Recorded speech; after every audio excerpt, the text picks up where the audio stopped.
Hello,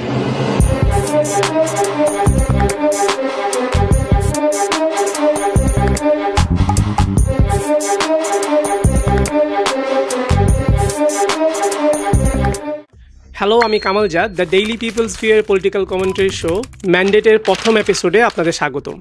সাম্প্রতিক বাংলাদেশে আপনি যে দুইটা শব্দ খুব বেশি শুনবেন সেটা হচ্ছে ডানপন্থী এবং বামপন্থী।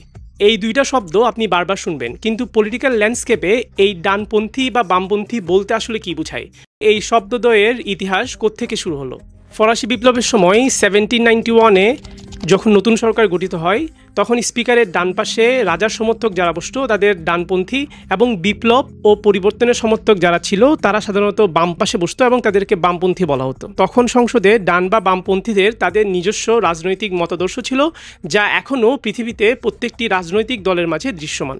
ডানপন্থী রাজনীতিতে ঐতিহ্য, প্রথা, জাতীয়তাবাদ এবং শক্তিশালী রাষ্ট্রকে প্রাধান্য দেওয়া হয়। তারা খুব বেশি ঝুঁকি নিতে চায় না, তারা স্থিতিশীলতাকে পছন্দ করে। অন্যদিকে বামপন্থীদের মূল লক্ষ্য হলো সাম্য ও সামাজিক পরিবর্তন। এদের রাজনীতিতে আপনি সমতা, সামাজিক ন্যায় বিচার এবং জনগণের অধিকারকে খুব বেশি প্রাধান্য দেওয়া হয়। কিন্তু কোনো দল পুরোপুরি বাম বা ডানপন্থী হয় না। আপনি দেখবেন অনেক দল কিছু ক্ষেত্রে ডানপন্থী নীতি যেমন শক্তিশালী জাতীয়তাবাদ এবং কিছু ক্ষেত্রে বামপন্থী নীতি যেমন সমাজের সকল শ্রেণীর সামাজিক ন্যায় বিচার গ্রহণ করে, তাদেরকে আপনি মধ্যপন্থা দল বলতে পারেন।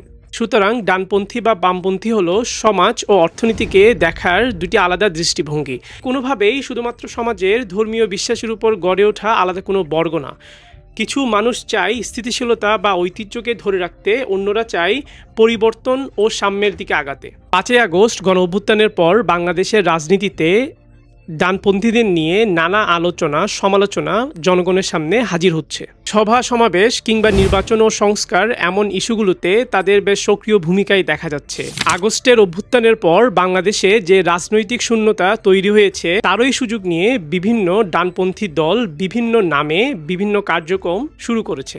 আর এদিকে গণ অভ্যুত্থানের পর গঠিত হওয়া ছাত্রদের নতুন দল এনসিপির উপর এক ধরনের ডানপন্থী ক্ষোভ দেখা যাচ্ছে। বরং 5ই আগস্টের পরে এখানে রাষ্ট্র, সরকার, এনসিপি, জামায়াত ইসলামী, বাকছাস, ইনকালাব মঞ্চ এই সবগুলোকে একসাথে দেখার ফলে যে আলাপটা তৈরি হয়েছে সেটাই বেশি কার্যকর। তাই 5ই আগস্টের পরে আমরা এখানে এক ধরনের ডানপন্থী উত্থান দেখতেছি বিভিন্ন জায়গায়।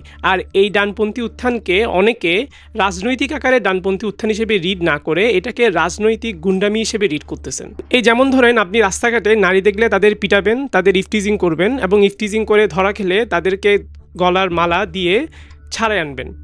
এই হলো আমাদের বাংলাদেশের বর্তমান ডানপন্থী উত্থান। দেখা হবে পরের এপিসোডে। আমি কামাল জাদ, আপনারা দেখছেন দ্য ডেইলি পিপলস ভিউয়ের পলিটিক্যাল কমেন্টারি শো ম্যান্ডেটের প্রথম এপিসোড। ধন্যবাদ সবাইকে।